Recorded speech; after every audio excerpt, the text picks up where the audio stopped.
Remember when Al Pacino screamed, "Say hello to my little friend," and Tony Montana became one of cinema's greatest obsessions? The film was driven out of Miami and rejected by the ratings board. Today, we're counting down 20 weird facts you never knew about Scarface. Number 20. There is an image burned into the memory of anyone who has seen Scarface. Tony Montana hunched over his desk, face buried in a mountain of white powder, completely lost in it. One of the most iconic drug images in cinema history, and none of it was real. Here is what it actually was. Prop master John Zemansky sourced ordinary powdered baby milk from a local grocery store for the desk mounds and bulk scenes throughout the film. Some accounts suggest powdered baby laxative or soya milk was used for close-up snorting takes, with different substances for different setups. But the broad strokes are consistent. The most drug-saturated film ever made was literally powered by infant formula. The physical cost to Al Pacino was entirely genuine. He has stated that the 6-month shoot permanently altered his nasal passages. He explained that his breathing was changed by what he was inhaling take after take across the entire production. The prop was harmless by design. The damage it caused was not. Think about that the next time you watch one of those scenes. Pacino was not simulating the toll of cocaine. He was absorbing the toll of powdered baby milk, one take at a time, until something in his breathing was permanently different. Every snorting scene in this film reads differently once you know the physical damage was real and accumulating across months of takes. Up next, the most famous line in the movie carries a misconception almost everyone shares. Number 19. There is an assumption so widespread it has become part of the film's mythology. Tony Montana at the top of those stairs, grenade launcher raised, the line that has been quoted, sampled, and imitated for 4 decades. Surely that was Pacino in the moment. Surely that kind of volcanic delivery was born on the day, not on the page. Wrong. Say Hello to My Little Friend was scripted exactly that way by Oliver Stone and appears word for word in the 3rd draft of the screenplay. The Austin Chronicle confirmed the line originated in Stone's script. Screenplay analysis by Studio Binder verified it was never an improvisation. Stone wrote it. Pacino delivered it. The myth did the rest. The weapon itself is routinely misidentified. It was an M16A1 rifle with an attached M203 grenade launcher, not an M4. Prop master John Zemansky had 5 duplicate launchers fabricated because no manufacturer would sell the real thing for a film production. After shooting wrapped, the props went to Stembridge Gun Rentals and later appeared in Heartbreak Ridge and Predator. One eventually sold at auction for $54,400. The line feels like pure Pacino instinct. Knowing Stone wrote it months before cameras rolled makes the screenplay itself seem like a performance. One word in the film was invented on the day, though, and it became part of the movie's DNA in a way nobody planned. Number 18. Watch Scarface closely, and you will notice a word threading through the film like a signature. Yeyo, Cuban slang for cocaine. It appears from the chainsaw bathroom scene onward, woven through the dialogue with such consistency it feels deliberately scripted. It was not. The word does not exist anywhere in Oliver Stone's original screenplay. Pacino picked it up during his dialect research into Cuban street language and ad-libbed it during the bathroom scene. Brian De Palma liked it immediately and wove it into subsequent scenes throughout the production. One improvised word became part of the film's verbal identity. This was part of a broader pattern. Stone has said his screenplay contained approximately 100 uses of a particular expletive. Pacino reportedly tripled that count through spontaneous embellishment across takes. The script was a foundation. What Pacino built on top of it during filming was something else entirely. A second confirmed improvisation is worth knowing. During the Cadillac dealership scene, Pacino quietly slipped Michelle Pfeiffer's hat onto his own head while she was looking away.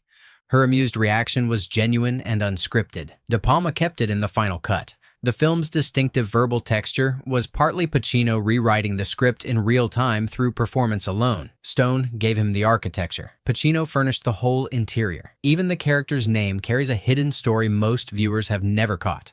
Number 17. The name Tony Montana has become so inseparable from Pacino's performance that it is easy to forget someone had to choose it. Oliver Stone chose it, and the source is not what you would expect from a film about a Cuban cocaine lord. Stone named his protagonist after NFL quarterback Joe Montana, who was leading the San Francisco 49ers to dominance during the early 1980s when Stone was writing the screenplay. The choice was deliberate. Stone wanted a name that sounded ethnically plausible and unmistakably American at the same time. a Cuban immigrant carrying the name of football royalty, chasing a twisted version of the same dream the real Montana represented. One source, citing film historian Ken Tucker's book, Scarface Nation, references pro footballer Dan Montana as the inspiration, and a TCM article by Richard Harlan Smith echoes that framing. But Stone's own accounts consistently point to Joe Montana. The discrepancy appears to be a transcription error that traveled through several publications. The irony is built directly into the name. Tony Montana is chasing a version of American greatness that the real Montana embodied on a football field. The immigrant and the quarterback share a name, but only one of them was ever going to reach the top. The only actual Cuban in the principal cast had a casting story nearly as layered as the name itself. Number 16. Manny Rivera is Tony Montana's conscience, his anchor, his best friend, and the one person Tony ultimately cannot protect. Stephen Bauer plays him with an ease and warmth that makes the chemistry feel completely genuine. Turns out that ease was not accidental. Bauer was born Esteban Ernesto Echevarria Sampson in Havana, Cuba. He was the only ethnic Cuban in the principal cast. When casting director Alix Gordon spotted him, both Brian De Palma and producer Martin Bregman told him the role was essentially his. Their message: "You're going to play Manny, but you need to get through the audition process formally, so nobody raises any objections." Before Scarface, Bauer's only significant credit was the PBS bilingual sitcom Que Pasa, USA. He was a virtual unknown. Reportedly, John Travolta had been considered for Manny and met with Pacino in 1981 to discuss it. The distance between those two casting outcomes tells you something about how differently this film could have looked.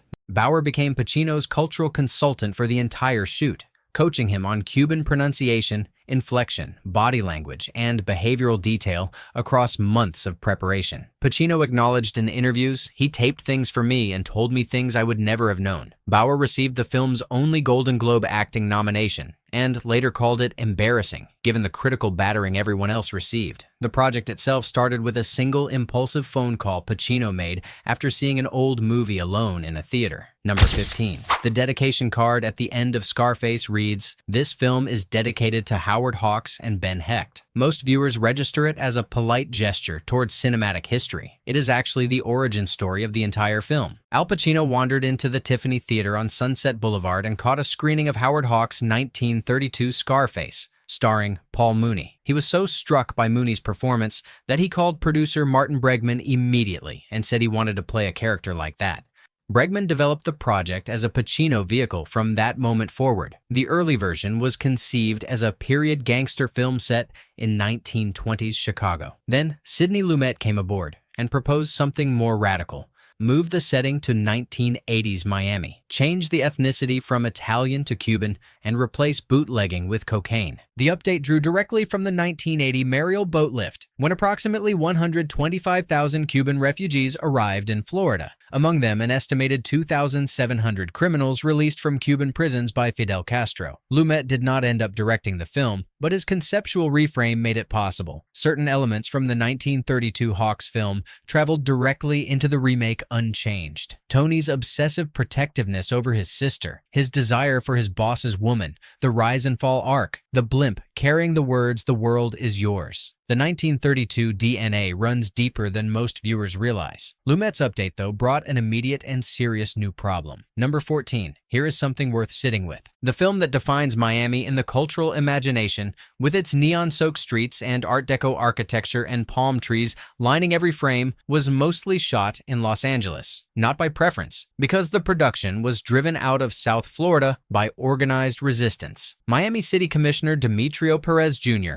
led the opposition, threatening to block filming permits unless the script was rewritten to make Tony Montana a communist agent sent by Fidel Castro. Eduardo Padron of the Spanish-American League Against Discrimination told the Miami Herald that the film misrepresented the Cuban community. The objections escalated to physical threats and vandalism against crew members on location. Producer Martin Bregman hired an armed bodyguard and told the press simply, "If they don't want us there, we'll leave." They left. Production relocated to Los Angeles. Sets went up on Soundstage 12 at Universal Studios. Visual consultant Ferdinando Scarfiotti had to recreate an entire city's aesthetic identity in a state that did not have one.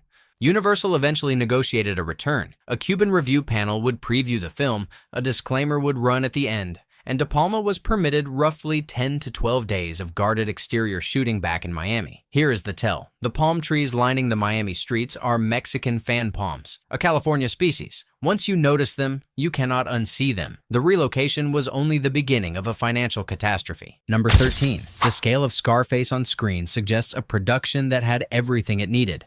The reality was considerably messier. The original budget was approximately $10 to $15 million.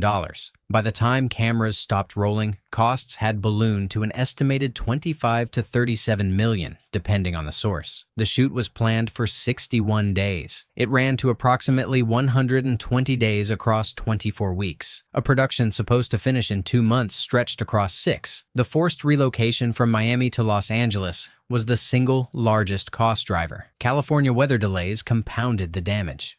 Stephen Bauer later recalled hearing radio reports about threats to the orange crop while the cast stood outdoors at night dressed for the tropics, waiting for usable light. He said it felt surreal and nothing like the movie they were supposed to be making. Pacino's contractual refusal to work past 6 in the evening created its own friction. Prop master John Zemansky noted that when studio executives arrived on set to negotiate longer hours, Pacino simply did not show up to work that day. The conversation resolved itself entirely on his terms. The luxury visible on screen masked a production hemorrhaging money on both coasts, making difficult decisions under sustained financial pressure throughout. The film's musical identity was shaped by an equally unconventional creative decision happening in parallel. Number 12. The music of Scarface is as recognizable as anything else about it. Push It to the Limit, Tony's theme, that pulsing, synthetic, neon-lit sound that makes the film feel like a world entirely its own. Most people do not know how radical that choice was in 1983, or where some of that music actually came from.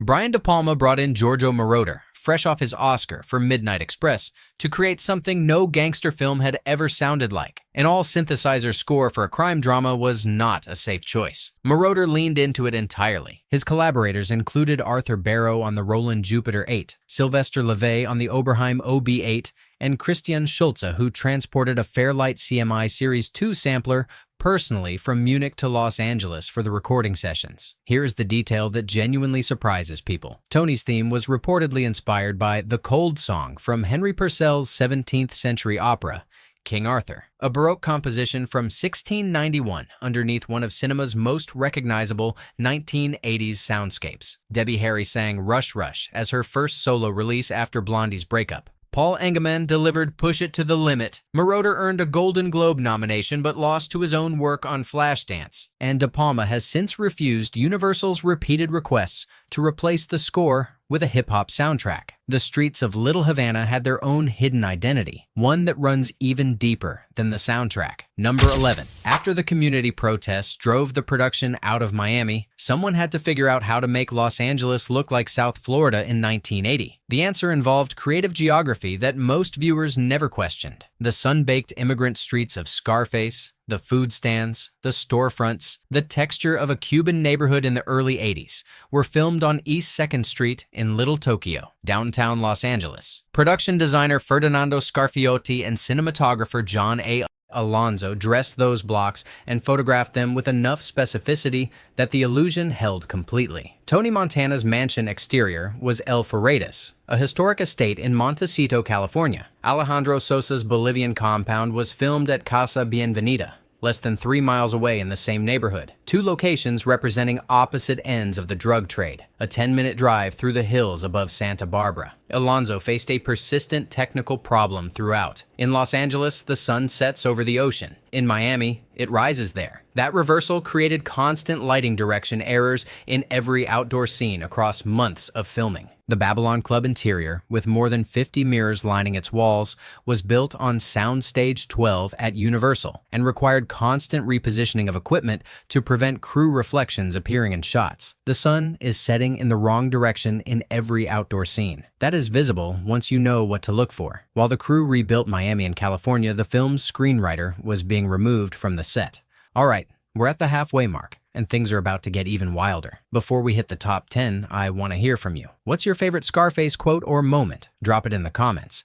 If you're enjoying this, smash that like button and subscribe. It really does help the channel grow. Number 10. The performances in Scarface crackle with an energy that feels dangerous and barely controlled. Part of what generated that tension was happening entirely off camera, between the people responsible for putting the film together. Oliver Stone was physically removed from the production by Brian De Palma for speaking directly to the actors and interfering with De Palma's direction. Stone had written approximately 90% of what ended up on screen. He was not welcome to be present while it was being filmed. The conflict extended far beyond the set. After watching the rough cut, Stone wrote 5 to 6 pages of critical notes and sent them directly to both Pacino and the producers, bypassing De Palma entirely. Producer Martin Bregman called Stone a traitor for going around the director. Stone wrote about the aftermath in his memoir, Chasing the Light. Bregman had reportedly called Stone incompetent and described Pacino as a lunatic. The falling out was severe enough that Stone and Bregman did not speak for 6 years. Stone was also specifically dissatisfied with the finale, believing De Palma's army of assassins was far too overblown and unrealistic. Yet the film you are watching is built almost entirely on Stone's foundation. The push and pull between Stone's gritty realism and De Palma's operatic scale is visible in every scene. Two visions of the same story, forced into a single cut. The tensions behind the camera extended in front of it, and they cost Pacino more than just his patience. Number 9. Tony Montana's final stand on that balcony is one of the great sequences in the film. Unhinged, fearless, the last burning flare of a man who has already lost everything. What most viewers do not know is that filming that sequence put Al Pacino in a burn center. During production of The Shootout in March of 1983, Pacino tripped and instinctively grabbed the scorching barrel of the M16 rifle to catch himself. He severely burned his left hand. He was taken to the Sherman Oaks Burn Center and production halted for approximately 2 weeks. While Pacino recovered, De Palma attempted to continue filming around him. During that period, a premature explosive charge detonated and injured 2 stuntmen, adding to the production's accumulating list of physical casualties. The original floor markers that caused the fall were wooden 2x4 blocks, placed to indicate Pacino's final standing position. The set was rebuilt for the reshoot, and tape replaced the wooden marks. Pacino had already been injured once earlier in the shoot. During Michelle Pfeiffer's screen test, she swept dishes and glasses off a restaurant table with such force that flying glass cut his hand before that sequence had even properly begun. Pacino's bandaged hand, visible in certain final act scenes,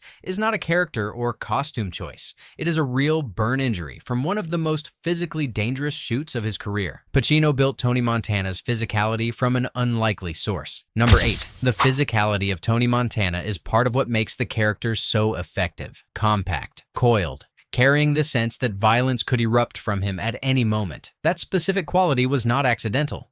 It was built through months of deliberate preparation. Al Pacino trained extensively with Roberto Duran, the legendary Panamanian boxing champion known as Hands of Stone, to develop the physical foundation of Tony Montana. Duran became more than a fitness resource. He became a model for how Tony existed in his own body. Pacino told Empire magazine, "There was an aspect of Duran, a certain lion in him that I responded to in this character." Alongside the boxing work, Pacino studied knife combat and worked with a conditioning specialist to develop a specific body type: compact, heavy-shouldered, dangerous at close range. The accent work was equally thorough. Pacino adopted the Cuban dialect 6 months before filming began, working with dialect coach Bob Easton. He also asked cinematographer John Alonzo to address him only in Spanish on set throughout the entire production. An additional influence that rarely gets mentioned: Meryl Streep's performance in Sophie's Choice influenced Pacino's approach specifically in how she handled an immigrant's relationship with a second language. The particular rhythms of someone thinking in one tongue and performing in another.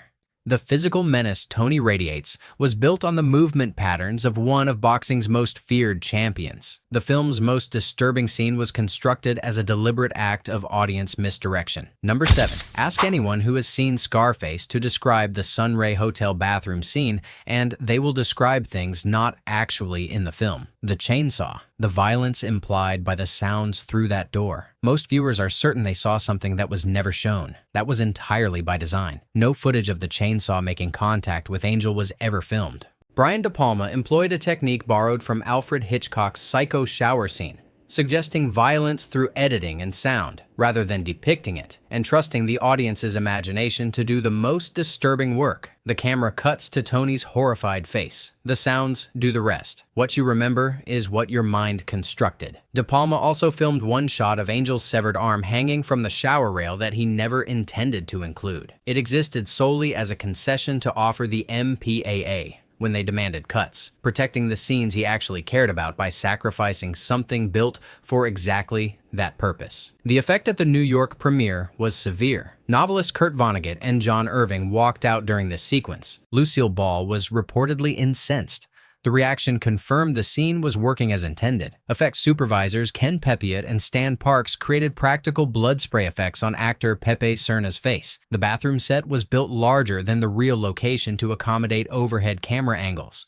What you remember seeing in that bathroom was constructed almost entirely by your own imagination. Number 6. The full-scale assault on Tony's mansion is the most elaborate action sequence in the film. It is also a sequence that, at one point, did not exist in the form you have seen. De Palma shot the entire finale, watched the footage back, and rejected all of it. He had originally filmed the sequence using, as prop master John Zemansky described it, pistols, shotguns, and a few oddball rifles. De Palma ordered a complete reshoot with upgraded weapons and a fundamentally different scale of destruction. Over 200 squibs were buried throughout the mansion set. Resetting after each take required rewiring the charges, filling holes with fresh plaster, smoothing the surfaces, and repainting. Every retake was a significant investment in a production already running far over budget. Effects supervisors Ken Pepiot and Stan Parks invented a mechanism that electronically linked each firearm to the camera's shutter, ensuring muzzle flashes occurred only when the camera was recording. Every muzzle flash in the finished film is entirely practical, with no post-production work. During the reshoot, Steven Spielberg visited the set. He and De Palma were close friends from the same filmmaking generation alongside Scorsese, Coppola, and Lucas. Spielberg ended up directing the low-angle shot of Sosa's men entering the mansion on grappling hooks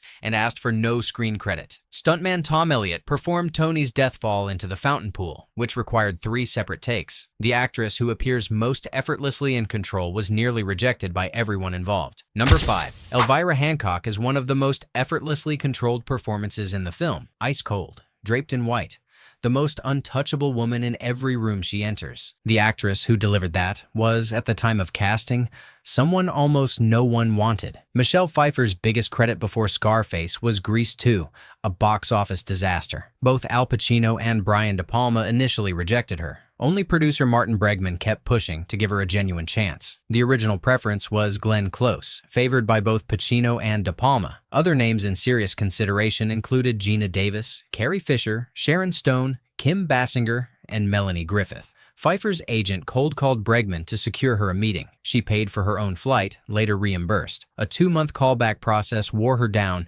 until De Palma told her directly it was not going to work out. About a month later, she was called back for one final screen test. Having mentally surrendered the role, she felt free. During the restaurant scene, she swept dishes and glasses off the table with such force that flying glass cut Pacino's hand. As medics attended to him, she assumed she had destroyed her last chance. Instead, that was the moment Pacino changed his mind, as Pfeiffer later recalled on the Smartlist podcast. Pfeiffer described the shoot as terrifying. Every night, I was terrified. I didn't feel worthy. I had zero confidence. Elvira's icy composure was performed by an actress frightened through every day of filming. Number 4. On October 28, 1983, less than 2 months before Scarface was scheduled to open, the MPAA assigned it an X rating for excessive and cumulative violence and for language. That rating would have prevented the film from playing in the majority of theaters. De Palma recut the film and resubmitted it. X rating again. He recut it a second time. Another X. A third recut. A third X. The board focused on 3 elements: the chainsaw sequence, the number of gunshot impacts on a character called Octavio the Clown, and the cumulative effect of more than 200 expletives throughout the film. De Palma eventually refused to make any further changes. Bregman told the New York Times, "We have been designated as a pornographic film. We'll accept the X rating and appeal." The appeal hearing assembled an unusual defense. Broward County organized crime head Major Nick Navarro testified the film accurately depicted the drug trade. Film critic Jay Cox read a letter of support from Roger Ebert. Two psychiatrists testified that audiences above 13 could distinguish screen violence from reality. Universal President Robert Ramey attended in person. The board voted 17-3 to overturn the X rating. De Palma then released the original uncut version theatrically anyway, reasoning his changes were invisible. He acknowledged this only after the home video release. No separate director's cut exists because the theatrical release is the director's cut. The actor who gave that performance was not the studio's first choice. Number 3. Al Pacino as Tony Montana is one of those performances so complete it becomes difficult to imagine the film existing any other way. The voice, the physicality, the controlled fury, all of it feels inevitable in retrospect. It was not. According to multiple documented sources, including a 2019 GQ joint interview between Pacino and De Niro, Robert De Niro was offered the role of Tony Montana and turned it down. He chose instead to star in Martin Scorsese's The King of Comedy. Universal initially did not want Pacino for the part, despite the project originating as a vehicle built for him. They offered the role to De Niro first. De Niro declined. What makes this even more layered is what reportedly followed. De Niro told Pacino that if the Scarface project fell apart, he and Scorsese were considering their own version of the story. De Niro also reportedly suggested that Pacino hire Brian De Palma to direct, which turned out to be the single most consequential creative recommendation in the film's history. The King of Comedy is a brilliant film. It grossed approximately $2.5 million and was a commercial failure. Scarface became one of the most referenced films in cinema history. In a parallel version of events, De Niro plays Tony Montana and Scorsese directs. That film does not exist because De Niro chose Rupert Pupkin instead. Even after Scarface reached cinemas, critics largely rejected it, and something completely unexpected had to rescue it. Number 2. Scarface's total cultural dominance today makes it easy to forget that when the film opened in December of 1983, the majority of critics wanted nothing to do with it. Andrew Sarris called it so much more a disaster than an outrage. David Denby called it a sadly overblown B-movie. Leonard Maltin gave it 1.5 out of 4 stars. The Hollywood Reporter's Dwayne Burge wrote that Stone's dialogue contains more lead than the film's considerable expenditure of ammo. A few critics stood apart. Roger Ebert awarded 4 out of 4 stars and later added it to his great movies list. Vincent Canby of the New York Times called it the most stylish gangster film since The Godfather. At the New York premiere, Martin Scorsese told Stephen Bauer, "You guys are great, but be prepared, because they are going to hate it in Hollywood, because it is about them." On VHS, the film became the first title to sell 100,000 copies at the $79.95 retail price. Stone called the original release more of a flop than a success. The resurrection came through hip-hop. Brad Jordan took the stage name Scarface in 1989. Nas titled a track "The World Is Yours" on Illmatic. Raekwon called it the Bible of hip-hop. Bauer stated simply, "Scarface was dead and buried until hip-hop rediscovered it." The story of how the screenplay came to exist is the most extraordinary fact in this entire countdown. Number 1. The ferocious, delirious energy of the Scarface screenplay has always been one of its defining qualities. The dialogue that burns, the excess that feels lived in, the moral landscape that pulses with genuine knowledge of what it describes. It feels like experience, because it was. Oliver Stone was a cocaine addict for approximately 2.5 years before writing a single page. He traveled to South America, embedded with Miami law enforcement, and gathered case files from actual drug traffickers while using. When it came time to write, Stone knew he had to get clean somewhere cocaine was not available. He flew to Paris in winter and went cold turkey, writing the entire screenplay in isolation. Stone told the Sabotage Times, "Cocaine had screwed me so much. It had taken so much of my money that now I needed to take my revenge. In the past, I've talked about Scarface as being a farewell love letter to cocaine, but it's really me taking my revenge on the drug." The resulting draft ran approximately 170 pages. Stone was paid $300,000, reportedly making him the highest-paid screenwriter of that moment. Years later, he learned Pablo Escobar loved the film and screened it repeatedly. Every frame of Scarface was written by a man fighting the drug his film is about. The mania and self-destruction are not stylistic choices. They are autobiography, committed to paper in a cold Paris apartment in the dead of winter. Scarface nearly stopped before it began, driven out of an entire city, rejected by the ratings board 3 times. savaged by critics, considered a disappointment when it finally reached theaters. A production that burned through twice its budget, relocated across the country, and left its screenwriter and producer not speaking for 6 years. Every one of those struggles shaped the film that exists today. The relocation produced a visual reinvention. The casting conflict gave us Michelle Pfeiffer. The ratings war gave us a director who released exactly the film he wanted. A screenwriter's withdrawal in Paris gave the script its fury. If this video surprised you, drop your favorite fact in the comments. Like, subscribe, and share this with someone who loves this movie. And as always, say hello to my little friend. We'll see you next time.